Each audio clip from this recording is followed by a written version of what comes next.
ठीक है, मैं स्क्रीन शेयर कर रहा हूँ, फिर हम स्टार्ट करते हैं।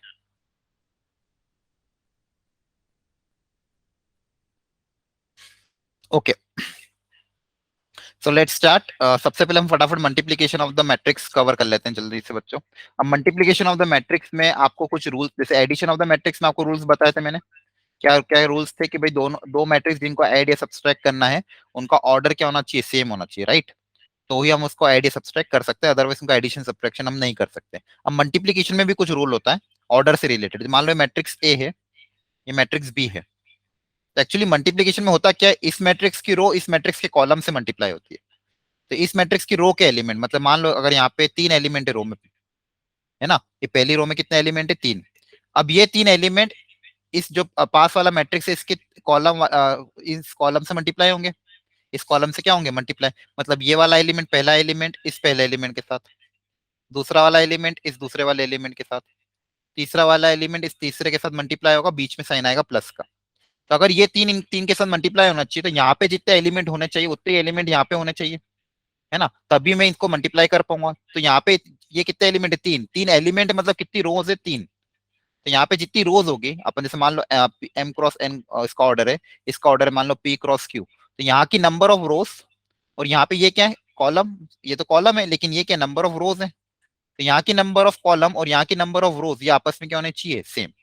तभी जाके मैं इन दोनों को मल्टीप्लाई कर पाऊंगा, अदरवाइज मल्टीप्लाई नहीं कर पाऊंगा। ठीक है, ओके। जैसे मान लो एक और एग्जांपल ले लेते, मैट्रिक्स ए है, इसका ऑर्डर है मान लो 3 क्रॉस 4। मैट्रिक्स बी है, इसका ऑर्डर है मान लो 4 क्रॉस 2। तो यहाँ पे ये 4 और ये 4 सेम आ रहा है, तो ये 4 और 4 सेम आना चाहिए था, हाँ, मतलब मल्टीप्लाई कर सकते हैं। इसको मल्टीप्लाई करने के बाद जो ऑर्डर आएगा बच्चों, आएगा 3 क्रॉस 2। क्लियर है। तो ये मल्टीप्लीकेशन का बेसिक रूल है, पहला फंडामेंटल क्या, कि अगर मल्टीप्लाई करना है तो ये दोनों ऑर्डर क्या होना चाहिए, सेम। क्यों होना चाहिए, क्योंकि हम रो को कॉलम के साथ मल्टीप्लाई करते हैं, तो इधर वाली रो में कितने हैं, मतलब बेसिकली 3 कॉलम है और इधर क्या है, 3 रो है, तो ये दोनों क्या होना चाहिए, सेम। तभी जाके मैं मल्टीप्लाई कर पाऊंगा। और मल्टीप्लाई करने के बाद बच्चों फिर ऑर्डर हमारे पास क्या आ जाएगा, जो कॉर्नर वाला एलिमेंट ये और ये, सॉरी एक सेकेंड, ये वाला और ये वाला, जैसे यहाँ पे 3 बच गया, यहाँ पे 2 बच गया, तो मल्टीप्लाई करने के बाद ऑर्डर क्या आ जाएगा, 3 क्रॉस 2।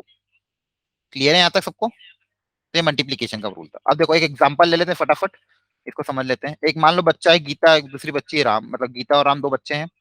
ठीक है, इस एग्जांपल को समझना तो आपको सब कुछ थोड़ा और क्लियर हो जाएगा। तो मान लो इसके पास है कुछ बुक्स और कुछ पेंसिल। तो गीता के पास 3 बुक है, 5 पेंसिल है, राम के पास 3 बुक है और 4 पेंसिल, ऑल राइट। और इनकी कॉस्ट भी गिवन है पर आइटम। एक बुक की कॉस्ट है ₹30, एक पेंसिल की कॉस्ट है ₹10। ठीक है, तो एक सिंपल क्वेश्चन पूछा गया कि गीता का टोटल कॉस्ट कितना लगेगा। तो एक बुक है ₹30 की, तो 3 बुक कितने की हो जाएगी, 3 × 30 दैट इज 90। एक पेन का कॉस्ट 10 है, तो 5 पेन का कॉस्ट कितना हो जाएगा, 50। तो टोटल मनी स्पेंडेड इन दोनों का एडिशन हो जाएगा। तो क्या किया हमने, 3 को मल्टीप्लाई किया 50 के साथ। देखो ध्यान से, एक सेकेंड ना, इस 3 को मल्टीप्लाई किया इस 30 के साथ, क्योंकि ये कॉस्ट था बुक का, राइट।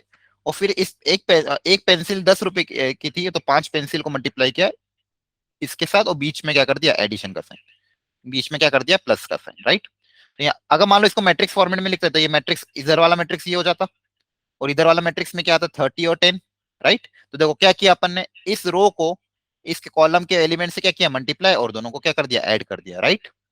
सेम काम अगर मान लो मुझे निकालना होता कि राम का टोटल मनी स्पेंडेड कितना है, तो क्या करते, 2 को मल्टीप्लाई करते वापस 30 के साथ, और 4 को मल्टीप्लाई करते 10 के साथ, तो ये 2 होता 30 के साथ मल्टीप्लाई, 4 होता 10 के साथ मल्टीप्लाई, फिर दोनों को ऐड कर देते। तो अगेन क्या हो रहा है, ये वाली रो इस कॉलम के साथ मल्टीप्लाई हो रही है।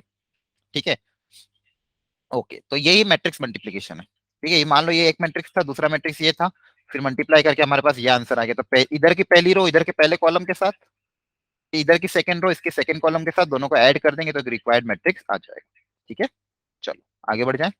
सेम काम अगर था मान लो 2 शॉप होती, तो दो दो मैट्रिक्स आपस में मल्टीप्लाई करते हैं। ठीक है, ओके। तो ये आंसर आपका याद था। एक मिनट, इसको मैं आगे बढ़ा देता हूँ बच्चों, ये सब अपने सिंपल एग्जाम्पल है, इसको कर लेते हैं फटाफट। एक सेकेंड ना,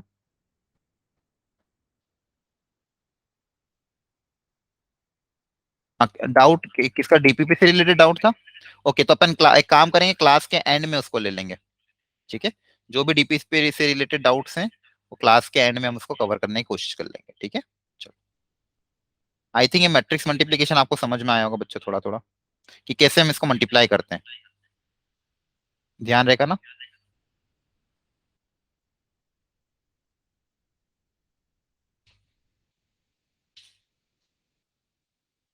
एक एग्जांपल ले लेता हूँ मैं आपके सामने, फिर उसको अपन आगे बढ़ा देते हैं फटाफट, एक 3x3 का, और फिर अपन transpose of the matrix start कर देंगे। ठीक है, देखो यहाँ पे स्क्रीन दिख रही है सबको? हाँ, आप दिखेगी। ओके। देखो, तो दो 3x3 मैट्रिक्स थे, उनको मल्टीप्लाई करना था। देखो, इसका पहला मैट्रिक्स वो भी 3x3 है, दूसरा मैट्रिक्स भी क्या है, 3x3। तो हाँ, मल्टीप्लाई हो ही सकते हैं ऑफकोर्स। इसकी नंबर ऑफ कॉलम और इसके नंबर ऑफ रोज क्या है, सेम है, तो मल्टीप्लाई हो सकते हैं। और मल्टीप्लाई होने के बाद ऑर्डर क्या बनेगा, जो मल्टीप्लाई करने के बाद ऑर्डर बनेगा वो भी 3x3 बनेगा। ठीक है। अब देखो मल्टीप्लाई कैसे करना है वो समझो।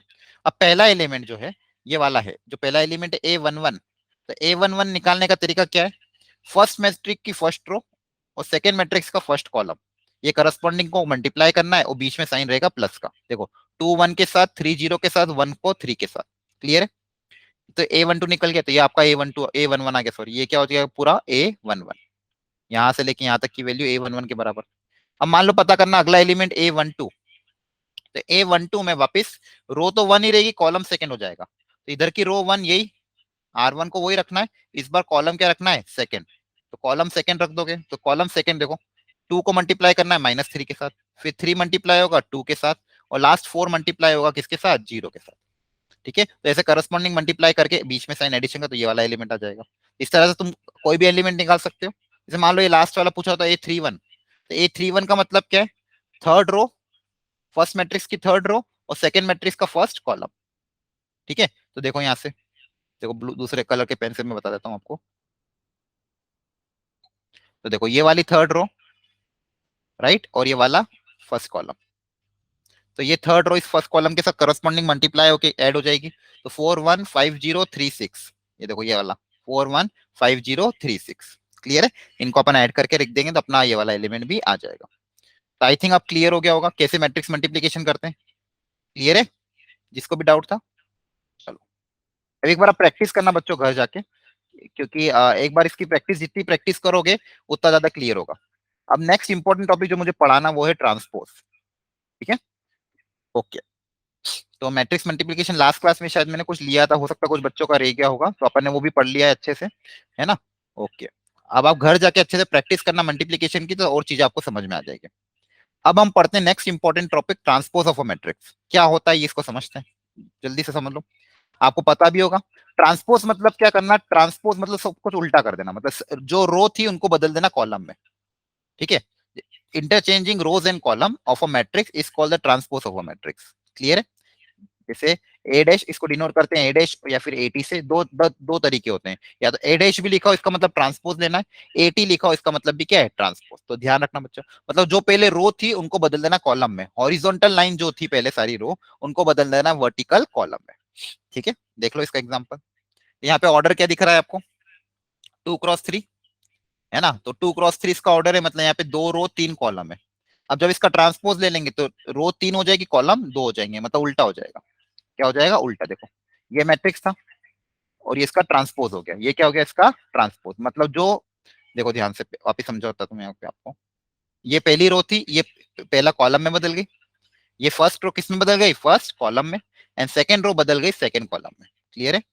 और ऑर्डर भी क्या हो जाएगा, इंटरचेंज, ऑर्डर भी क्या हो जाएगा, इंटर, देखो, और एलिमेंट का पोजीशन भी, जैसे ए आई जे बदल जाएगी ए जे आई में, ए आई जे किस में बदल जाएगी, ए जी आई, मतलब जो पहला एलिमेंट A12 था फॉर एग्जाम्पल, वो ट्रांसपोज में जाके क्या हो जाएगा, A21।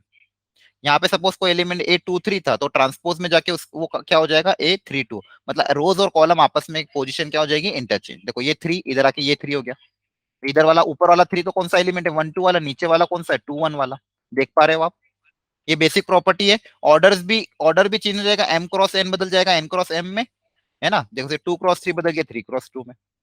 ये है ना, आसान है। तो जो रोज थी उनको अपन को कॉलम में बदल देंगे, तो अपन को ट्रांसपोज मिल जाएगा। क्या मिल जाएगा, ट्रांसपोज। चलो फटाफट देखो, इसको एक क्वेश्चन है, आप चाहो तो रफली अपने कॉपी में ट्राई कर सकते हो। यहाँ पे आपको एक मैट्रिक्स दिया, इसका ट्रांसपोज लेना है। क्या लेना है, इसका ट्रांसपोज। तो मैं आपको 10 सेकेंड दे रहा हूँ, फटाफट ट्रांसपोज ले लो। जो जो भी रोज दिख रहे उसको कॉलम में रफली ट्राई करो बच्चों, अपनी कॉपी पेन हाथ में ही रखना। सब लोग अपन बहुत सारे क्वेश्चंस करेंगे साइड बाय साइड, तो आपको बस अटेम्प्ट करना है, फिर आंसर से मैच करना है। कर लिया सबने? तो इसका ट्रांसपोज कैसे लेंगे? हाँ वेरी गुड। रोज को बदल दो कॉलम में। अच्छा एक ने तो डायरेक्ट वैल्यू लिख दी, बहुत बढ़िया। तो देखो ये ए मैट्रिक्स था, इसका ट्रांसपोज लेना, तो सब लोग चेक कर लो क्या ये आ रहा है, 268359170। ऑल राइट, वो बदल गई, सारी रो बदल गई कॉलम में। जितनी भी रो थी उनको बदल दिया अपन ने कॉलम में। I think it is clear है। चलो बहुत बढ़िया। ये ए हो गया, ये हो गया उसका ट्रांसपोज। ठीक है, let's see further properties of the transpose matrix, very important, बहुत काम आएगी आपको। बहुत आसान है प्रॉपर्टी, आइए समझते हैं इसको। पहला तो बहुत आसान है कि अगर ट्रांसपोज का वापस ट्रांसपोज ले लिया, जैसे मान लो आपको बोला ट्रांसपोज दो, आपने ले लिया, मैंने वापस ट्रांसपोज दो, फिर से आपने ले लिया, तो होगा क्या, जो मैट्रिक्स इनिशियल में था वही वापस मिल जाएगा। रो को आपने बदला कॉलम में, फिर कॉलम को वापस बदल दिया किसमें, रो में, मतलब जो जहां से स्टार्ट किया था वहीं पे आ जाओगे। इसका, ठीक है, इसका प्रूफ देख लो। ये मान लो मैट्रिक्स ए है, इसका ट्रांसपोज निकाल लिया। ठीक है, अब इसके ट्रांसपोज का वापस ट्रांसपोज ले, देखो ये ट्रांसपोज करा अपन ने, इसके ट्रांसपोज का वापस ट्रांसपोज ले लोगे, तो मतलब जो रो थी उसको कॉलम में वापस बदल देंगे। ठीक है, जो पुरानी रो थी उसको वापस कॉलम में बदल दिया, तो देखोगे आप ये दोनों इनिशियल और फाइनल क्या आ रहा है, सेम आ रहा है। तो हेंस वेरी इंपॉर्टेंट प्रॉपर्टी है, बहुत आसान भी है कि ट्रांसपोज का ट्रांसपोज लेने पे मैट्रिक्स ए वापस आ जाएगा। आगे बढ़े, ये फर्स्ट प्रॉपर्टी हो गई आपकी। नेक्स्ट सेकंड प्रॉपर्टी क्या है, कि मान लो ए प्लस बी दो मैट्रिक्स का होल ट्रांसपोज, ए प्लस बी मैट्रिक्स का क्या है, होल ट्रांसपोज। तो ट्रांसपोज अलग अलग एडिशन या सब्सट्रैक्शन में बढ़ सकता है, यहाँ पे माइनस होता तो भी अलग अलग हो जाता। क्लियर है? तो ये हो जाएगा, जैसे एग्जांपल से समझ लेते हैं, तो ए प्लस बी का होल ट्रांसपोज क्या हो जाएगा, A transpose plus B transpose. ठीक है, देखो कि ए दिया, ये बी दिया। अब एलएचएस पार्ट निकाल लेते हैं, पहले इनका ट्रांसपोज भी निकालो। चलो ए डैश क्या हो जाएगा, ये और ये। ठीक है, बी डैश क्या हो जाएगा, ये हो जाएगा। क्लियर है? अब देखो ए प्लस बी का होल डैश, एलएचएस पार्ट निकाल रहा हूँ। एलएचएस पार्ट अगर आप निकालोगे दोनों का एडिशन का होल डैश, तो ये आ जाएगा, राइट। और आरएचएस पार्ट में अगर ए डैश और बी डैश को मैं ऐड करूंगा, तो मेरे पास क्या आ जाएगा, ये तो ये दोनों वापस क्या आ रहे हैं, सेम आ रहे हैं। तो मैं बोल सकता हूँ कि एडिशन में ये ट्रांसपोज बढ़ जाएगा, सब्ट्रैक्शन में भी क्या हो जाएगा, बढ़ जाएगा। Is it clear all of you? चलो let's see the next property, K times A. इसका मतलब ये है कि मान लो कोई मैट्रिक्स जिसको मैं स्केलर से मल्टीप्लाई कर रहा हूँ के, उसका होल ट्रांसपोज लिया है, उसका क्या ले लिया, होल ट्रांसपोज। और वही अगर ट्रांसपोज को के से मल्टीप्लाई करो या फिर के इंटू ए का होल ट्रांसपोज लो, दोनों से आंसर क्या आएगा, सेम आएगा। प्रूफ देख लो इसका। जैसे मान लो ए ये रहा, ए डैश ये रहा, राइट। के ए, तो के ए का होल डैश क्या होगा, देखो ध्यान से, तो के को अंदर भेज देंगे, फिर इसका डैश लेंगे, तो ये आ जाएगा। ठीक है, तो सबसे पहले क्या निकला, के ए, तो के ए कैसा निकलेगा, ये, इसका होल डैश ले लेंगे तो ये। ठीक है, अब के इंटू ए डैश करोगे, तो पहले ए डैश ये रहा, तो उसको के से मल्टीप्लाई करेंगे, तो ये आ जाएगा। तो अगेन ये दोनों क्या आ रहे हैं, इक्वल आ रहे हैं, ये दोनों क्या आ रहे हैं, equal. Is it all right? आसान है बहुत। चले, किसी को भी दिक्कत हो चैट बॉक्स में टाइप कर देना, ऑल राइट। ठीक है, properties of transpose net. Next important property है ए इंटू बी, प्रोडक्ट में अगर का होल डैश लें, ये बहुत इंपॉर्टेंट है, काम आएगी आपको। ठीक है, अगर ए इंटू बी दो मैट्रिक्स है, उसका होल ट्रांसपोज लिया है, तो इसका आंसर आएगा B transpose into A transpose. ठीक है, मतलब इंटरचेंज कर देना है आपको, क्या कर देना, पहले बी लिख दो के बाद में लिख दो। यही प्रॉपर्टी आगे जाके फिर से इनवर्स में भी आएगी। ठीक है, एडजॉइन में भी आएगी, मतलब आगे जाके जो चीजें पढ़ेंगे सेम प्रॉपर्टी बार बार आएगी। ठीक है, मतलब जब भी प्रोडक्ट का, किसी चीज का प्रोडक्ट का इनवर्स लेते हैं या ट्रांसपोज लेते हैं, तो जो आंसर आता है वो इंटरचेंज हो जाता है, मतलब B transpose into A transpose हो जाता है। तो ध्यान रखना बच्चों, ये बहुत इंपॉर्टेंट प्रॉपर्टी है। ठीक है, इसको इसको खासकर अच्छे से ध्यान रखना, ये आगे फिर से काम आएगी आपको। क्लियर है? क्या करना है, ए इंटू बी का होल ट्रांसपोज क्या हो जाएगा, B transpose into A transpose. इसका प्रूफ देख लो। जैसे ये ए है, ये बी है। ठीक है, अब मान लो ए डैश निकाल लेते हैं, बी डैश भी निकाल लेते हैं, इंटरचेंज कर दिया, कॉलम को रो में, रो को कॉलम में, राइट। अब एलएचएस पार्ट में क्या था, ए इंटू बी का होल डैश, तो पहले ए इंटू बी कर लेते हैं। तो ए इंटू बी का प्रोडक्ट करोगे तो ये आएगा, अब उसका जब डैश ले लोगे, तो इस रो को कॉलम में इंटरचेंज करना है, तो ये आ जाएगा, ए इंटू बी का होल डैश आ गया, एलएचएस पार्ट आ गया। अब बी डैश और ए डैश को आपस में मल्टीप्लाई करना है, तो देखो तो ये देख लो, ये मल्टीप्लाई करा तो ये भी सेम आ रहा है, मतलब दोनों एलएचएस आरएचएस क्या आ रहे हैं सेम, तो ये प्रूफ हो गया। अगर जनरल ए और बी मैट्रिक्स मैंने अपने हिसाब से चूज कर लिया कोई भी स्क्वायर मैट्रिक्स, और उसके लिए मैंने ये प्रॉपर्टी प्रूव कर दी। क्लियर है? चलो बहुत बढ़िया, आगे बढ़े। Let us C the next property students. अच्छा उसके पहले हाँ, ये सिमेट्रिक एंड स्क्यू सिमेट्रिक, यहाँ तक ही थी प्रॉपर्टी ट्रांसपोज की, लेकिन अब जो इंपॉर्टेंट टॉपिक है सिमेट्रिक एंड स्क्यू सिमेट्रिक, ये भी इनकी ट्रांसपोज की प्रॉपर्टी से ही आता है। मतलब कौन से मैट्रिक को सिमेट्रिक बोलेंगे, कौन से मैट्रिक को स्क्यू सिमेट्रिक बोलेंगे, ये समझना। ठीक है, चलिए देखते हैं इसमें। मान लो पहला सिमेट्रिक मैट्रिक्स, सिमेट्रिक किसको बोलेंगे, जो थोड़ा सिमेट्री, देखो नाम से क्लियर, जिसमें थोड़ी सिमेट्री हो। सिमेट्रिक किसके अबाउट हो, अब मैट्रिक्स में डायगोनल के अबाउट सिमेट्री देखते हैं। ठीक है, जैसे मान लो एक एग्जांपल ले रहा हूं मैं आपके सामने, पहले से बता देता हूँ सिमेट्रिक दिखने वाला कैसे दिखेगा, फिर उसकी प्रॉपर्टी बताऊंगा आपको। अच्छा पहली बात तो screw skew matrix, sorry square matrix होना चाहिए। ठीक है। हाँ, जैसे मान लो यहाँ पे कुछ एलिमेंट ले रहा हूँ डायगोनल में, तो कुछ भी ले लिया, मतलब 2 5 8 ले लिया, यहाँ तक कोई दिक्कत नहीं है ना। अब इस डायगोनल के अबाउट अगर मैं सिमेट्री करना चाहता हूँ, कैसी सिमेट्री, जैसे मान लो यहाँ पे 6 है तो यहाँ पे भी 6, यहाँ पे 7 है कॉर्नर वाला तो इधर वाला भी 7, यहाँ पे मान लो 1 है तो इधर, यहाँ पे मान लो -1 है तो इधर भी -1। तो आप देखो कि इस डायगोनल के अबाउट चीजें क्या हो रही, सिमेट्रिक हो रही, तो ऐसा मैट्रिक्स मेरा सिमेट्रिक मैट्रिक्स होगा। इसको मान लो ए नाम दे दिया, ऐसा मैट्रिक्स कैसा होगा मेरा, सिमेट्रिक। ऐसा दिखने वाला मैट्रिक्स कैसा होगा बच्चों, सिमेट्रिक। अब इसकी इसकी एक प्रॉपर्टी क्या है, इसमें बहुत खासियत क्या है, कि इसका अगर ट्रांसपोज लिया, ट्रांसपोज कैसे लोगे, फर्स्ट रो को बदल देंगे कॉलम में, तो ये हो जाएगा 2 6 7। ठीक है, फिर सेकेंड रो को बदलेंगे सेकेंड कॉलम में, 6 5 -1। अब ये थर्ड रो को बदलेंगे थर्ड कॉलम में। ठीक है, ट्रांसपोज ले लिया आपके सामने। अब ध्यान से देखो, क्या ये दोनों चीजें बराबर है, देखो पूरी की पूरी छपी हुई है, मतलब ये दोनों क्या आ रहे हैं, इक्वल आ रहे हैं, राइट। तो ए बराबर ए ट्रांसपोज, ए बराबर ए ट्रांसपोज या ए डैश, तो ऐसे ऐसे मैट्रिक्स को बोलते हैं अपन सिमेट्रिक। तो सिमेट्रिक मैट्रिक मतलब square matrix which is equal to its transpose, मतलब उसका ट्रांसपोज करने पे सेम आ जाता है, उसको बोलते हैं सिमेट्रिक। इन्होंने भी एग्जांपल लेके दिखा दिया, फिर अपन ने पहले ही ले लिया, चले आगे। चलो नेक्स्ट, स्क्यू सिमेट्रिक मैट्रिक्स क्या है, स्क्यू सिमेट्रिक मैट्रिक्स। चलो अब इसमें क्या खासियत है, इसमें ये खासियत है कि ट्रांसपोज लेने पे -a negative of the A आ जाए। ठीक है, जैसे मान लो ए ट्रांसपोज इक्वल टू कितना आ रहा है, -a आ रहा है, अगर ट्रांसपोज लेने पे माइनस टाइम्स ऑफ ए अगर आ रहा है, तो ऐसे मैट्रिक्स को मैं बोलूंगा स्क्यू सिमेट्रिक मैट्रिक्स। देखते हैं, चलो इसका एग्जांपल देख लो। मान लो ये मैट्रिक्स ए ले लिया, जिसके सारे डायगोनल एलिमेंट जीरो लिए, इसका भी खासियत है, डायगोनल जीरो ही लेने पड़ेंगे, तो इसका ट्रांसपोज -a के बराबर आएगा। अगर डायगोनल एलिमेंट जीरो नहीं लिए, तो ट्रांसपोज करने पे -a के बराबर नहीं आएगा। तो इसकी प्रॉपर्टी, इसकी खासियत क्या, दिखने में कैसे दिखेंगे, देख के कैसे पहचानोगे, देखो एक तो पहली चीज ये जीरो, ये जीरो और ये जीरो होना चाहिए।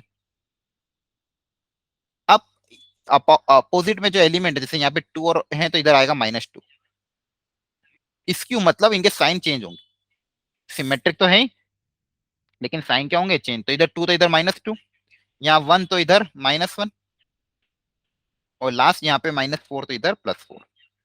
तो ये इसका पहचानने का तरीका। एक और एग्जांपल देख लो, तो इसकी सिमेट्री का एक और एग्जांपल अगर आपको देखना, तो पहली चीज को क्या बोला था, डायगोनल एलिमेंट तीनों क्या होंगे, जीरो। अब यहाँ पे मान लो 5 है तो इधर आना चाहिए -5, यहाँ पे 8 है तो इधर आना चाहिए -8, यहाँ पे -3 है तो इधर आना चाहिए +3। तो ऐसे मैट्रिक्स जो दिखने वाले ऐसे मैट्रिक्स है, उनको बोलेंगे स्क्यू सिमेट्रिक मैट्रिक्स। ठीक है, चलो इसका प्रूफ दिखा देता हूँ आपको फटाफट। मान लो ये मैट्रिक्स ए है, ये -a हो जाएगा। -a कैसे निकालते थे, हर एलिमेंट को -1 से मल्टीप्लाई करना है। ठीक है, अब अपन ये निकालते हैं LHSR, तो ए ट्रांसपोज ले लोगे तो क्या आ जाएगा ये। अब ध्यान से देखो, ये ए ट्रांसपोज और ये -a क्या ये सेम आ रहे हैं, हाँ सेम आ रहे हैं, बिल्कुल सेम आ रहे हैं। तो hence A transpose equal to -a, तो ऐसे मैट्रिक्स को बोलूंगा मैं स्क्यू सिमेट्रिक। ठीक है, चलो यहाँ तक समझ में आ गया ना आप सबको। तो ध्यान रखना बच्चों, ये बहुत इंपॉर्टेंट है। चलो अब पहली थ्योरम, ये भी काफी काम आएगी, देखना। तो मान लो मैट्रिक्स ए, तो क्या किया गया, उन्होंने बोला क्या, चलो एक काम करते हैं अपन, कोई भी जनरल मैट्रिक्स ले लिया ए, मतलब ए में कुछ भी ले सकता हूँ, कोई स्पेशल मैट्रिक्स नहीं ले, ए मेरा कोई भी स्क्वायर मैट्रिक्स है, ए मेरा कोई भी क्या है कि स्क्वायर मैट्रिक्स है, तो कोई भी जनरल स्क्वायर मैट्रिक्स लिया, उसको जब उसके ट्रांसपोज के साथ ऐड किया गया, तो जो मैट्रिक्स मिल रहा था वो कुछ स्पेशल टाइप का मिल रहा था। तो वो देखते हैं क्या होता है आखिर। जैसे मान लो आपकी मर्जी से कोई भी एक मैट्रिक्स ले लो, 3x3 का स्क्वायर मैट्रिक्स लेना, तो मान लो 2 3 5 1 0 8 -9 -9 2 6, थोड़ा सा मैंने ऐसा कोई मैट्रिक्स ले लिया। अब इसका ट्रांसपोज क्या हो जाएगा, रो को कॉलम में बदलना है, तो 2 3 5 वर्टिकली, 1 0 8 ऐसे, -9 2 6 ऐसे। क्लियर है? चलो अब देखते हैं क्या जादू हो रहा है इसमें। पहला मैं कर रहा हूँ, पहला मैं ये कर रहा हूँ कि इसको इसके ट्रांसपोज को ऐड कर रहा हूँ। तो ए में अगर ए ट्रांसपोज ऐड हो गया, तो देखते हैं बच्चों जी क्या हो जाता है। तो देखो क्या होगा, ऐड कर दें, आई थिंक ऐड कर सकते हो, करस्पॉन्डिंग एलिमेंट्स को ऐड करना था, तो 2 + 2 4, 3 + 1 4, अच्छा ये भी 4 आ गया, थोड़ा सा ऐसा बन गया क्या, ठीक है। 1 + 3 अगेन क्या आ रहा है, 4 आ रहा है, 0 + 0 0 आ रहा है, 8 + 2 कितना आ रहा है, 10, 5 प्लस -9 हो जाएगा -4, 8 + 2 अगेन 10 हो जाएगा, और 6 + 6 कितना हो जाएगा, 12। तो ध्यान से देखो इसको, किस टाइप का मैट्रिक्स दिख रहा है, क्या कोई स्पेशल है क्या, एनीवन, सब लोग बताओ, क्या ये मैट्रिक्स कुछ अलग है कि कुछ वही कुछ ऐसा नॉर्मली है। ये जो मुझे मिला मैट्रिक्स A + A ट्रांसपोज करके, तो ये मैट्रिक्स कैसा बन रहा है, देखो इसके, देखो डायगोनल के अबाउट,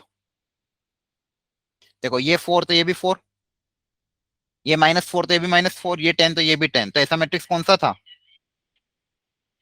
यस सिमेट्रिक।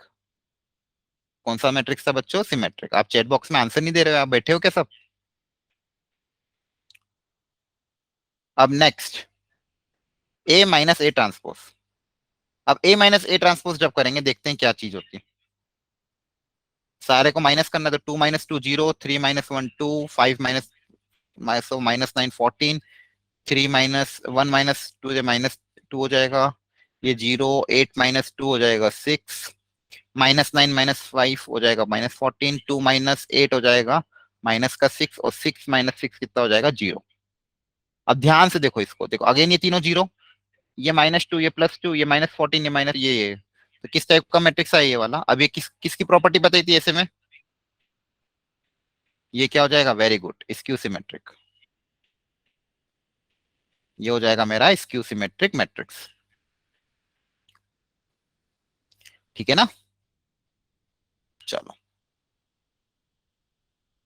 ध्यान रखना, A + A ट्रांसपोज करेंगे तो सिमेट्रिक मिल रहा है, A - A ट्रांसपोज करने पे स्क्यू सिमेट्रिक मिल रहा है। आपके सामने मैंने एग्जांपल लेके किया है, कोई भी जनरल मैट्रिक्स ले लिया था और ये किया है, तो यही आपकी थ्योरम थी पहली वाली बच्चों। ठीक है, क्लियर है। तो कोई भी एक स्क्वायर मैट्रिक्स आपकी मर्जी से लिया अपन ने, कोई भी मर्जी से ले सकते थे, ट्रांसपोज करने पे और इसका ए को ऐड करने पे हमेशा सिमेट्रिक बन रहा है, और A - A ट्रांसपोज हमेशा क्या बन रहा है, स्क्यू सिमेट्रिक है। इसका प्रूफ भी इन्होंने यहाँ पे क्लियर कर दिया है। ठीक है, A + A ट्रांसपोज, और सिमिलरली A - A ट्रांसपोज क्या रहेगा, स्क्यू सिमेट्रिक। ठीक है, चलो।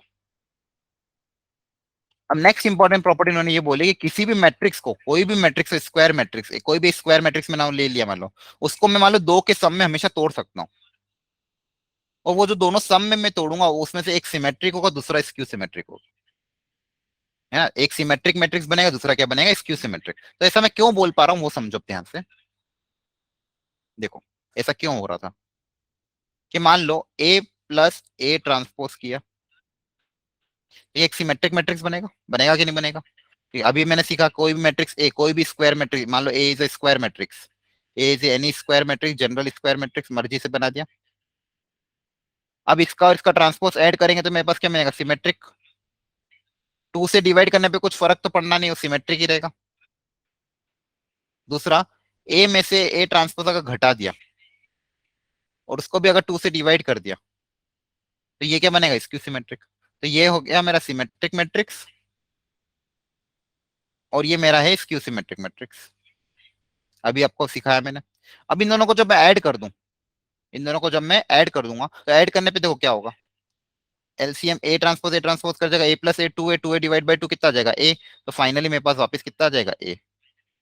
मतलब ए को, किसी भी मैट्रिक्स ए को मैं इस तरह से लिख सकता हूँ, एक सिमेट्रिक और दूसरा स्क्यू सिमेट्रिक के सम। आई थिंक क्लियर हुआ, ध्यान रखना। सिमेट्रिक और दूसरा क्या हो जाएगा, स्क्यू सिमेट्रिक। तो एक क्वेश्चन ले लेते हैं फटाफट छोटा सा, कि मान लो कोई भी जनरल एक मैट्रिक्स ए दे दिया, टू से डिवाइड क्यों किया, टू से इसलिए डिवाइड किया ताकि अपन को वापस ए बनाना था। इन दोनों का जब मैं एडिशन करूंगा तो देखो ऊपर एलसीएम क्या होगा, A plus A transpose plus A minus A transpose तो कट जाएगा, है ना। जैसे मान लो वापस देख लो, इसका जब एडिशन करेंगे आरएचएस पार्ट में, देखो ध्यान से, तो देखो क्या हो जाएगा, ये दोनों ऐड होंगे तो ये और ये कट जाएगा, क्या बचेगा, two A plus A two A. लेकिन मुझे क्या चाहिए था, ए को ही ब्रेक करना था, तो इसलिए टू से क्या कर दिया डिवाइड, तो two A divide by two करेंगे तो क्या आ जाएगा, ए आ जाएगा। मतलब ए को लिखने का दूसरा तरीका था, ए को ही लिखने का ये दूसरा तरीका था, जिसमें ये एक मैट्रिक्स है, इसको मान लो नाम दे दे पी, ये एक मैट्रिक्स है क्यू। तो ए को मैंने दो के सम में ब्रेक किया, जिसमें से एक मैट्रिक्स मेरा सिमेट्रिक निकला, दूसरा मैट्रिक्स मेरा क्या निकला, स्क्यू सिमेट्रिक। क्लियर है। चलो, इसका स्क्यू सिमेट्रिक मैट्रिक्स निकालना था। स्क्यू सिमेट्रिक निकालने का तरीका क्या, ए में से ए ट्रांसपोज क्या कर दो माइनस, ए में से ए ट्रांसपोज अगर माइनस कर देंगे, मेरे पास जो मैट्रिक्स बनेगा वो क्या बन जाएगा, स्क्यू सिमेट्रिक मैट्रिक्स। ठीक है, चलो।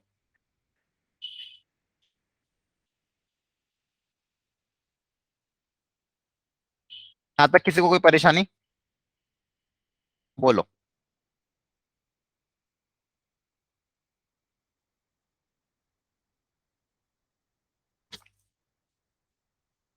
नहीं है ना, मतलब थोड़ा थोड़ा समझ में आया तुम लोगों को।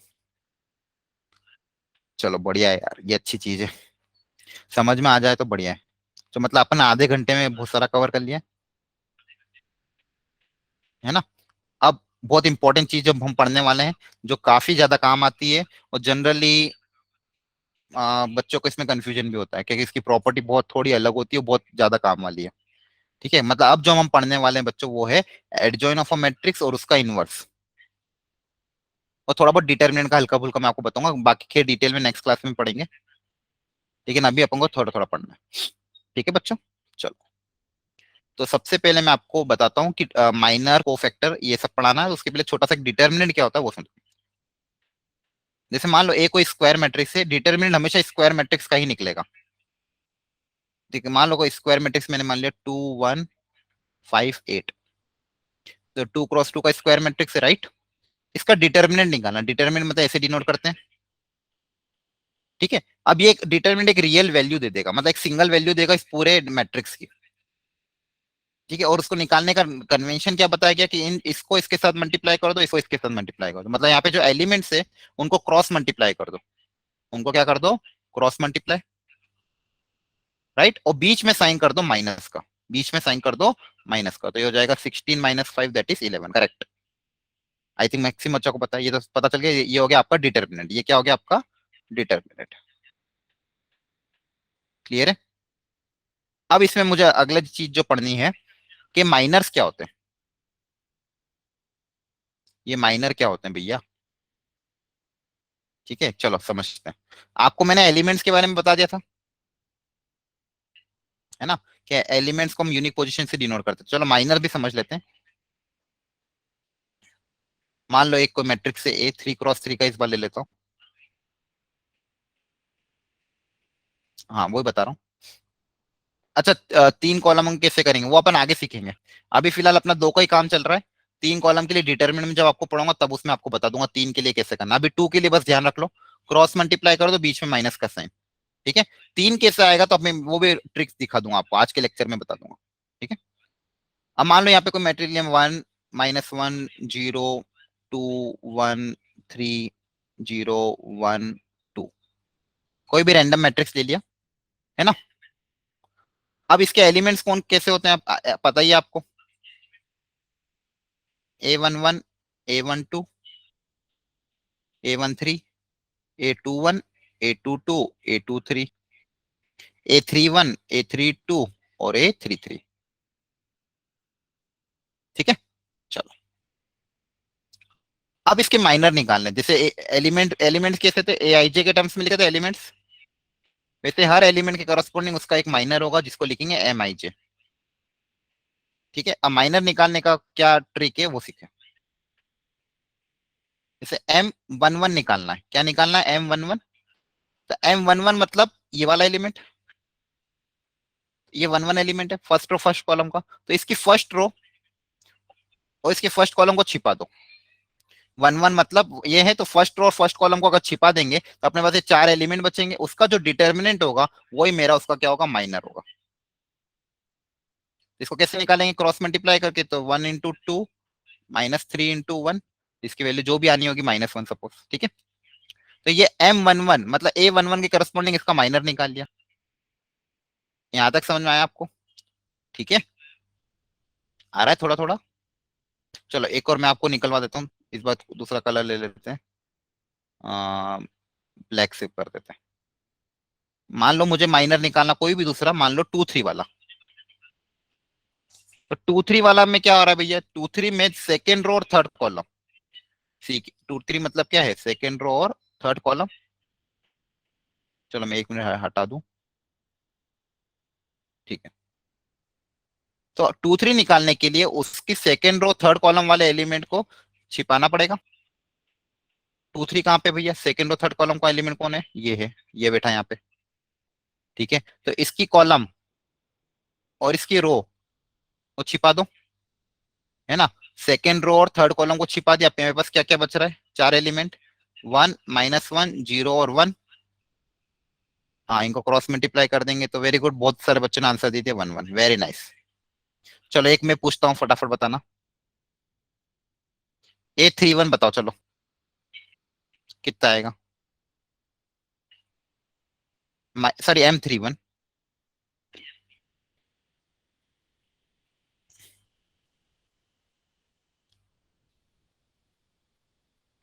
कितना आ रहा है, 3 के -3? कुछ बच्चे 3 दे रहे, कुछ बच्चे -3 दे रहे। चलो देख लेते हैं, M31 मतलब थर्ड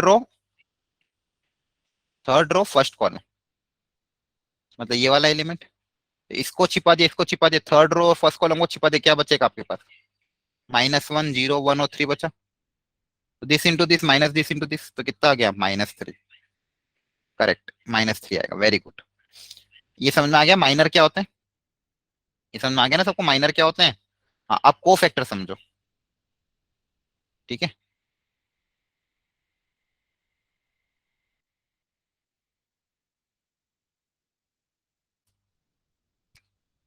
हम्म, अब को फैक्टर क्या होता है फटाफट मैं समझा देता हूँ आपको।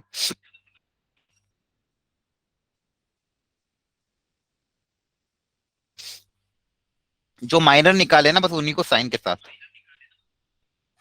मतलब CIJ को फैक्टर मान लो कैपिटल C से डिनोट कर रहा हूँ, मतलब उसकी वैल्यू या तो MIJ के क्या होगी, प्लस के बराबर या फिर माइनस के बराबर, या तो प्लस टाइम्स MIJ होगा या तो माइनस टाइम्स MIJ होगा।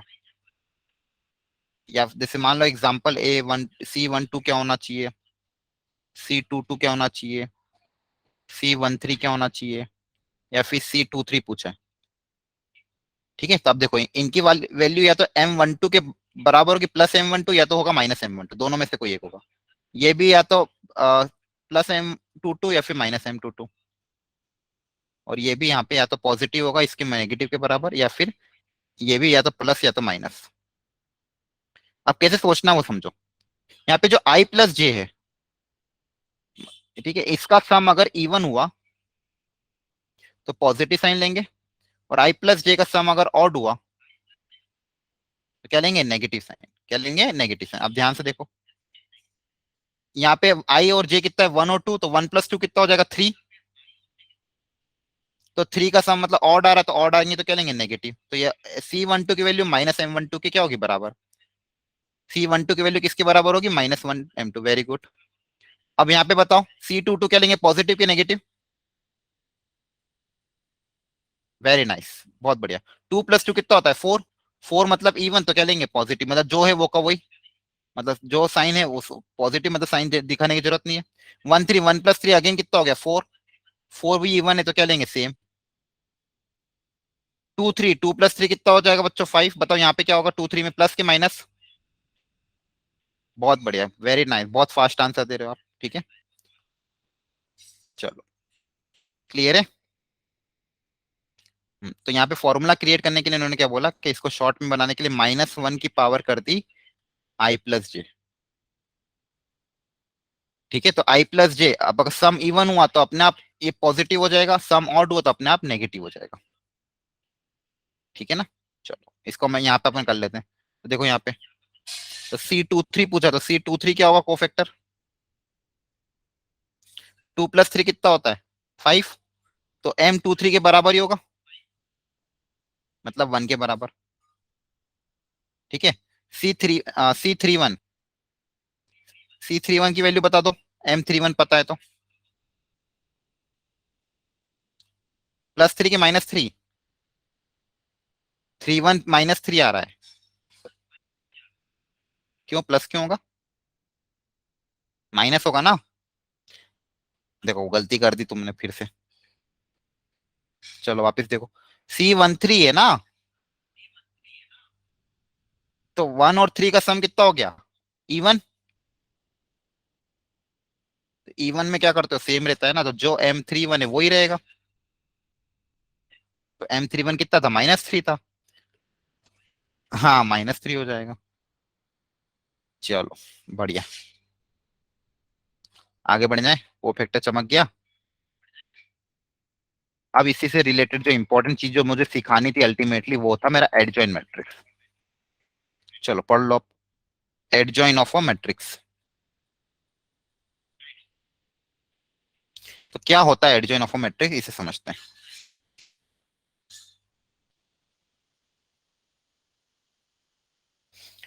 चलो बच्चों देखते हैं। एडजॉइन ऑफ अ मैट्रिक्स का मतलब क्या होता है, किसी को पता है क्या। चलो बताओ अगर पता है डेफिनेशन इसकी तो, अगर आप पढ़ रखा हो तो। मान लो कोई स्क्वायर मैट्रिक्स ए, हाँ बताओ।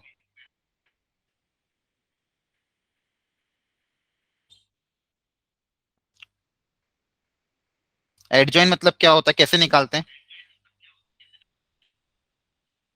हाँ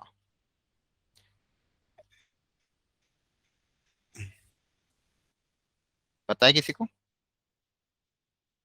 हाँ हाँ एक ने बताया, ट्रांसपोज ऑफ कोफैक्टर, सही है। सही है, तो एडजॉइन ऑफ का मतलब क्या होता है कि कोफैक्टर मैट्रिक्स का ट्रांसपोज, ट्रांसपोज ऑफ कोफैक्टर भी नहीं, ज्यादा सही डेफिनेशन क्या है। For any square matrix A, adjoint of a matrix को हम कैसे डिफाइन कर सकते हैं। Adjoint of a matrix is a transpose of cofactor matrix, transpose of cofactor matrix. ठीक है, अब जो कोफैक्टर मैट्रिक्स होगा उसका ट्रांसपोज, इसको समझो अब देखो वापिस। तो कोफैक्टर मतलब हर एलिमेंट की करस्पॉन्डिंग कोफैक्टर मैट्रिक्स बनाना पड़ेगा।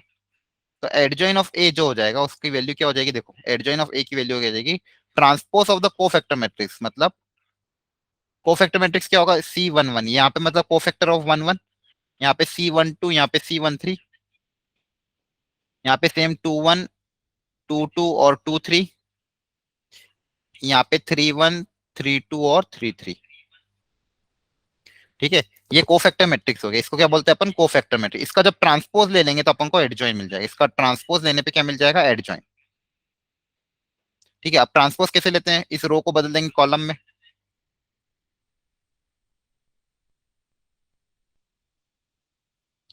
ठीक है, तो ये हो जाएगा। तो इनकी सबकी वैल्यू हमें एक एक करके निकालनी पड़ेगी। ठीक है, फिर उसका क्या लेना पड़ेगा, मतलब वैल्यू पुटअप करनी पड़ेगी। तो कोफैक्टर मैट्रिक्स का जो ट्रांसपोज होता है उसी को बच्चों बोलते हैं एडजॉइन। क्लियर है सबको, बोलो चमक गया। चलो आगे बढ़े। ओके, अब देखो इसका एग्जांपल ले लेता हूं मैं कोई, ताकि आपको और अच्छे समझ में आ जाए। मैं 2 × 2 का लूंगा, आपसे 3 × 3 का करवाऊंगा, ठीक है। तो आप ध्यान से देख लो इसको। कोई भी मैंने एग्जांपल है 2 - 3, 4, मान लो 5। क्लियर है? ये मैट्रिक्स ए ले लिया मैंने, कोई भी रैंडम सा। अब इसका मान लो पूछा adjoint of A, adjoint of ए।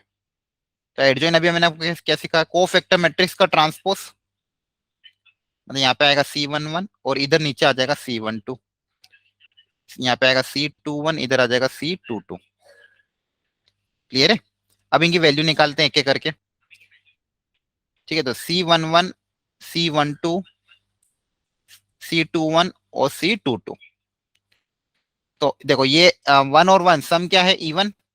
1+1 तो M11 के बराबर होगा। 1+3 ऑड, 2+1 अगेन 3,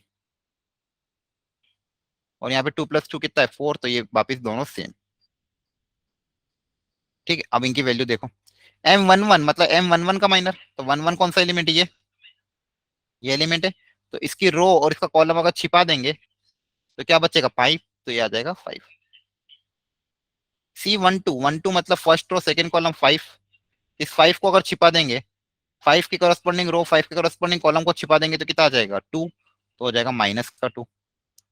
फिर अब माइनस का M21 मतलब सेकेंड रो फर्स्ट कॉलम, तो सेकेंड रो फर्स्ट कॉलम को छिपा दोगे तो क्या आ जाएगा, -3।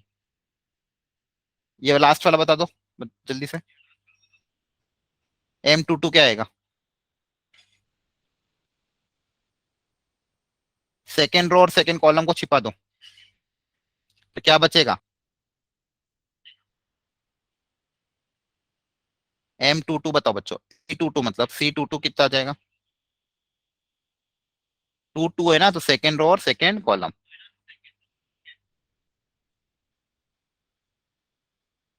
तो क्या आएगा, C12 रॉन्ग है क्या? अच्छा सॉरी सॉरी सॉरी सॉरी, हाँ यार गलती कर दी मैंने। C12 है ना, हाँ। 12 मतलब फर्स्ट रो सेकेंड कॉलम, तो 4 बचेगा, राइट। ठीक है।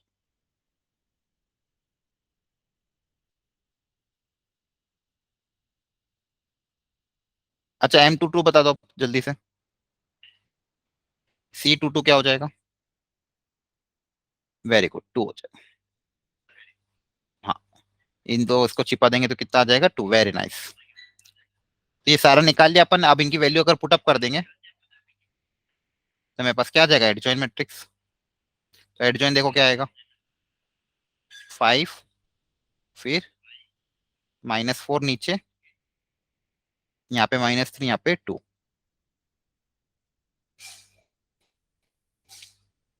चलो अब ध्यान समझना इसको। करा क्या है अपन ने, अच्छा इसकी शॉर्ट ट्रिक भी होती है, लेकिन शॉर्ट ट्रिक एप्लीकेबल है only when the order is 2 cross 2। है ना, अगर 2 क्रॉस 2 होगा तभी ये शॉर्ट ट्रिक अप्लाई करना। क्या शॉर्ट ट्रिक है, C21 भी रॉन्ग है, क्यों, सेकेंड रो फर्स्ट कॉलम। अच्छा हाँ, माइनस माइनस +3 हो जाएगा, वेरी गुड, बहुत बढ़िया। तो हो जाएगा +3। ठीक है, हाँ ठीक ठीक ठीक, सॉरी। चलो अब देखो शॉर्ट ट्रिक क्या है कि जो तुम्हारा डायगोनल मैट्रिक्स है इनको इंटरचेंज कर दो। डायगोनल एलिमेंट्स को, सॉरी डायगोनल एलिमेंट्स को क्या कर दो, इंटरचेंज। 2 का 5, 5 का 2 इधर कर दो, और बचे हुए जो नॉन डायगोनल एलिमेंट का साइन चेंज कर दो। तो ये 4 का हो जाएगा -4, ये -3 का हो जाएगा +3। तो कभी भी 2 क्रॉस 2 का एडजॉइन पूछा हो, 2 क्रॉस 2 का एडजॉइन पूछा हो तो क्या करेंगे, डायगोनल एलिमेंट्स को इंटरचेंज, डायगोनल एलिमेंट को इंटरचेंज और नॉन डायगोनल एलिमेंट का साइन चेंज।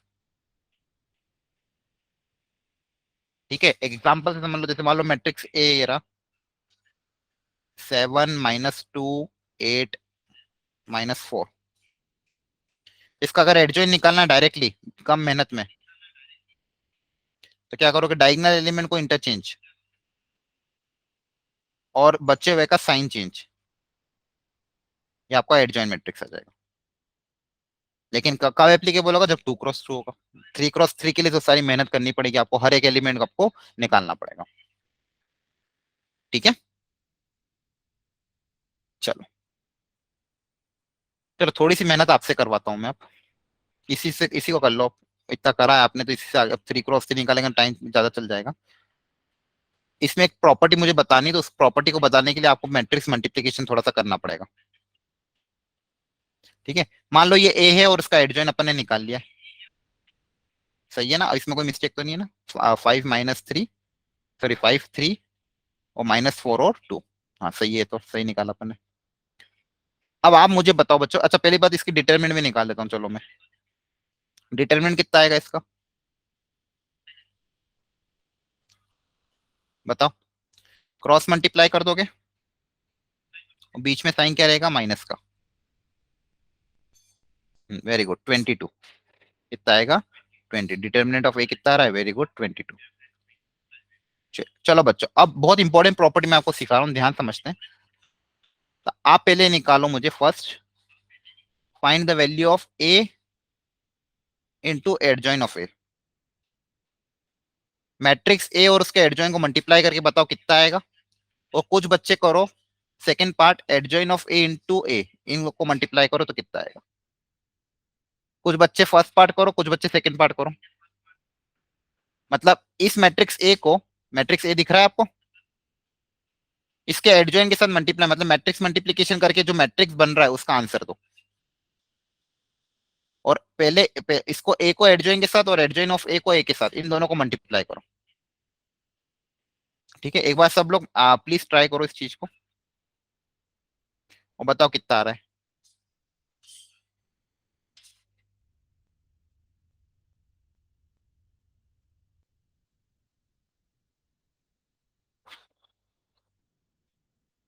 मैट्रिक्स मल्टीप्लिकेशन करो, मैट्रिक्स ए को उसके एडजॉइन के साथ मैट्रिक्स मल्टीप्लाई करके देखो कौन सा मैट्रिक्स बन रहा है। और दूसरा पार्ट आपको ये करना है कि एडजॉइन ऑफ ए को अगर उसको ए के साथ मल्टीप्लाई करेंगे तो कौन सा मैट्रिक्स आ रहा है। मैट्रिक्स मल्टीप्लिकेशन सिखाया आपको यार, है ना? रो को मल्टीप्लाई करना करस्पॉन्डिंग कॉलम के साथ आ जाएगा।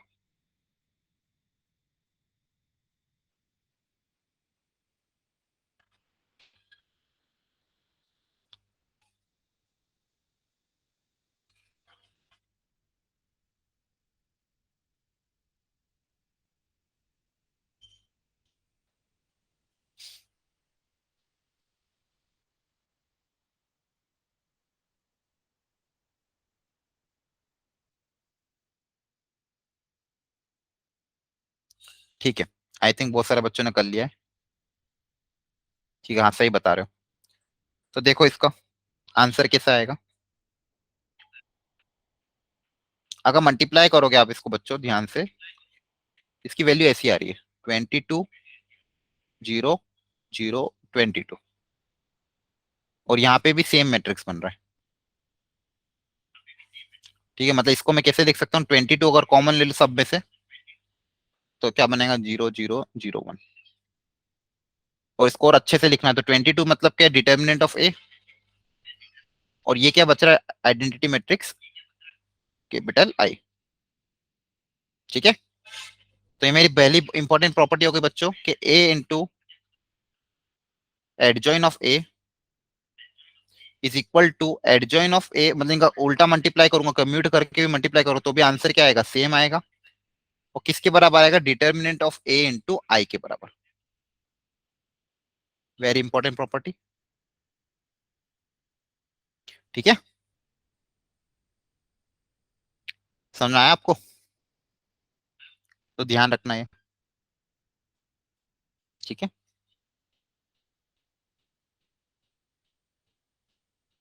22। अच्छा, ये मैट्रिक्स मल्टीप्लीकेशन क्या है, मतलब ए को एडजॉइन ऑफ ए के साथ मल्टीप्लाई करा है। तो देखो कैसे मल्टीप्लाई कर दो, पहला एलिमेंट इस फर्स्ट रो को मल्टीप्लाई करेंगे फर्स्ट कॉलम के साथ। ये फर्स्ट वाला एलिमेंट निकालने के लिए first row first column multiply करोगे तो देखो क्या क्या होगा। 2 होगा 10 के, 2 होगा 5 के साथ, तो 2 होगा 5 के साथ, और सेकेंड एलिमेंट के साथ। तो -3 इंटू -4 ये कितना हो जाएगा, 12।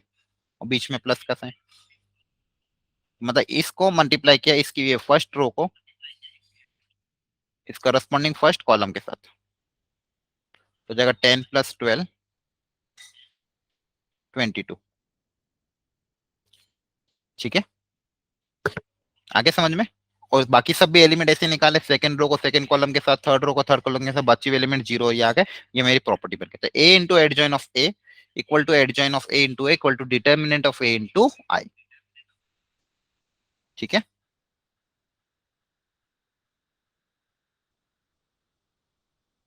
चलो आगे बढ़ जाते हैं।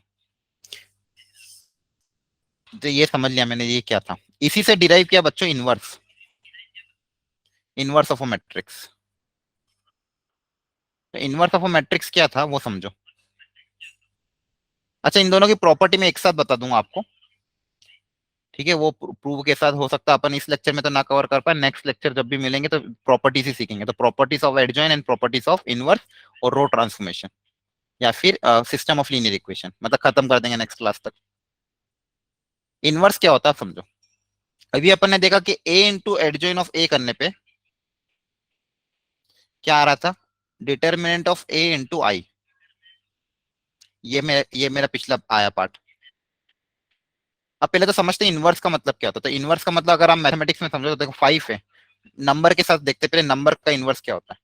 तो आपने अगर बचपन में पढ़ा होगा 7th 8th क्लास में कि 5 का मल्टीप्लिकेटिव इनवर्स या 5 का इनवर्स कौन होगा,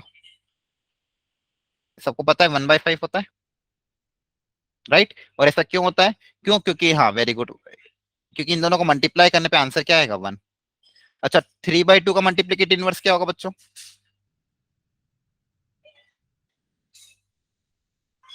2/3, वेरी गुड। और इनका मल्टीप्लीकेशन क्या आएगा 1। तो ये नंबर्स के केस में हमने समझा था कि मल्टीप्लिकेटिव का मतलब क्या होता है, नंबर उसका रेसिप्रोकल और वो मल्टीप्लाई करने पे आंसर क्या आना चाहिए 1 आना चाहिए। ऐसा नंबर जिसको उसके साथ मल्टीप्लाई करने पे आंसर क्या आना चाहिए 1, तो वो एक दूसरे के क्या होते हैं, इनवर्स होते हैं। वो एक दूसरे के क्या होते हैं, इनवर्स। जैसे एक्स है तो एक्स का इनवर्स कौन हो जाएगा, 1/x। ठीक है। अब मैट्रिक्स के केस में मान लो कोई मैट्रिक्स है ए और दूसरा मैट्रिक्स है बी। ठीक, A and B are square matrix, ये कोई दो स्क्वायर मैट्रिक्स है। तो अगर ये एक दूसरे के इनवर्स हुए, है ना, एक दूसरे के क्या है, अगर ये इनवर्स है, if A and B are inverse of each other, A and B are inverse of each other, तो इनकी इनकी क्या प्रॉपर्टी सेटिस्फाई करेगी, ये करेगी कि इन दोनों का प्रोडक्ट ए इंटू बी करो या बी इंटू ए करो, जैसे 5 और 1/5 करो, 1/5 इंटू 5 करो, ये सब प्रोडक्ट किसके बराबर आना चाहिए 1। अब 1 मत का मतलब मैट्रिक्स में क्या होता है, आइडेंटिटी मैट्रिक्स। हाँ, तो ए इंटू बी या बी इंटू ए, ये मैट्रिक्स मल्टीप्लीकेशन करने पे किसके बराबर आना चाहिए, आइडेंटिटी मैट्रिक्स आई के बराबर। ठीक है, तो वो एक दूसरे के क्या होंगे, इनवर्स होंगे। ठीक है, ओके चलो। अब आपको मैं इस चीज के बारे में और समझाता हूँ। तो यहां तक हम कहाँ तक आ गए थे कि हमने ये देखा कि A into adjoint of ए करने पे डिटर्मिनेंट ऑफ ए इंटू आई आ रहा है ना। अब ध्यान समझना, मान लो मैं दोनों तरफ ए इनवर्स से मल्टीप्लाई कर रहा हूँ। तो ए इनवर्स से अगर दोनों तरफ मल्टीप्लाई किया, क्योंकि मुझे ए इनवर्स ही निकालना है, तो देखो ये तो कांस्टेंट एक है ना, इधर भी ए इनवर्स से क्या किया, मल्टीप्लाई। अब सॉरी सॉरी, दो दो बार क्यों लिख दिया मैंने, भूल गया। ये क्या ए था ना इधर, ठीक है। तो अब ध्यान से देखो, अगर यहाँ पे ए इनवर्स से मैंने दोनों तरफ मल्टीप्लाई कर दिया, तो ए इनवर्स इंटू ए, इसकी वैल्यू क्या आएगी, कोई मैट्रिक्स को अगर उसके इनवर्स के साथ मल्टीप्लाई करेंगे तो बच्चों बच्चों क्या आएगा, कोई भी मैट्रिक्स को उसके इनवर्स के साथ अगर मल्टीप्लाई करेंगे तो क्या आएगा 1। हाँ 1 मतलब identity matrix, identity matrix into adjoint of A. और यहाँ पे क्या है, determinant of A into A inverse into identity matrix. ठीक है, चलो यहाँ तक समझ में आ गया। अब एक और प्रॉपर्टी मैट्रिक्स में आपको पहले बताई थी मैंने, इनवर्स आइडेंटिटी मैट्रिक्स के टाइम पे, कि किसी भी मैट्रिक्स को अगर आइडेंटिटी मैट्रिक्स से मल्टीप्लाई करेंगे तो आंसर क्या रहेगा, वो का वही, मैट्रिक्स में कुछ फर्क नहीं पड़ेगा, मतलब मैट्रिक्स में कुछ फर्क नहीं पड़ेगा। तो यहाँ पे क्या बचेगा बच्चों, एडजॉइन ऑफ ए, और ये डिटर्मिनेंट इधर आके क्या हो जाएगा, डिवाइड, और इधर क्या बचेगा, ए inverse into I, that is A inverse. मतलब आई के साथ किसी को मल्टीप्लाई करो तो आंसर वही रहता है, मतलब 1 × 5 क्या रहता है, 5, 1 × 4 क्या रहता है, 4, है ना। तो ये इधर आके डिवाइड हो गया, तो मेरे पास फाइनली फॉर्मूला क्या है कि ए इनवर्स का निकालने का तरीका क्या हो जाएगा, determinant of A into adjoint of A. ध्यान रखना, ये इनवर्स निकालने का एक तरीका है, ठीक है। तो इनवर्स निकालने का एक तरीका हमने क्या सीखा, determinant of A into adjoint of A, है ना। एक इनवर्स निकालने का और तरीका होता है बाय रो ट्रांसफॉर्मेशन, वो हम सीखेंगे नेक्स्ट क्लास में, मतलब आगे जाके, ठीक है बच्चों। तो देखो आज की क्लासेस में हमने क्या क्या देख लिया, एक तो इनवर्स आपको बता दिया, फिर एडजॉइन, एडजॉइन मतलब कोफैक्टर का ट्रांसपोज, फिर अपन ने क्या देखा कि एडजॉइन उसके ए से मल्टीप्लाई किया तो डिटर्मिनेंट ऑफ ए इंटू आई आ रहा है। पहले कोफैक्टर आपको पढ़ाया, माइनर आपको पढ़ाया, सिमेट्रिक स्क्यू सिमेट्रिक पढ़ा हमने, ट्रांसपोज पढ़ा, ठीक है। ए मैट्रिक्स ए को ए के साथ ऐड कर देंगे तो सिमेट्रिक क्या मिलेगा, सिमेट्रिक, और ए माइनस ए ट्रांसपोज क्या मिलेगा, स्क्यू सिमेट्रिक। और किसी भी मैट्रिक्स को उसके सिमेट्रिक और स्क्यू सिमेट्रिक के सम्स में अपन तोड़ सकते हैं, क्लियर है ना। यहाँ तक आया समझ आपको, ठीक है। अब आपका काम, आपको डीपीपी आपके ग्रुप डिस्क्रिप्शन बॉक्स में आ गई होगी आई थिंक, है ना। आप एक बार देख लेना उसको, ग्रुप डिस्क्रिप्शन बॉक्स में आपको डीपीपी नोट्स भी मैं आजकल में अपलोड करवा दूंगा, ठीक है। अब आपका काम है डीपीपी करना और एनसीईआरटी के बचे हुए क्वेश्चन अगर आपने पहले नहीं कर रखे तो वो अटेम्प्ट करना, ठीक है। चलो, ओके। तो नेक्स्ट क्लास में बच्चों हम मिलते हैं, नेक्स्ट क्लास में हम प्रॉपरली इसका डिस्कशन आपका करेंगे। हाँ, डाउट है डीपीपी में किसी को, हाँ, जो जिसको डाउट है वो रुक सकता है, और जिसको अगर डाउट्स क्लियर हो गए तो वो लेफ्ट कर सकता है, ठीक है। डीपीपी में कौन सा डाउट था, क्वेश्चन नंबर 8, एक सेकेंड, डीपीपी मुझे ओपन करनी पड़ेगी, एक मिनट। बाकी और भी किसी को डाउट हो तो निकाल के रख लो।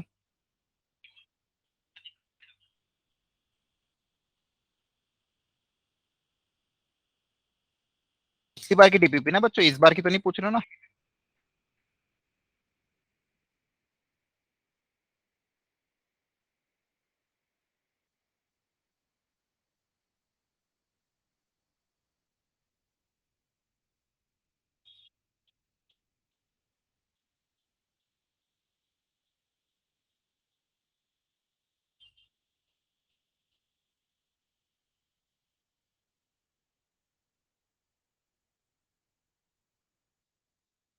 एक मिनट में निकाल रहा हूँ बच्चों, एक मिनट।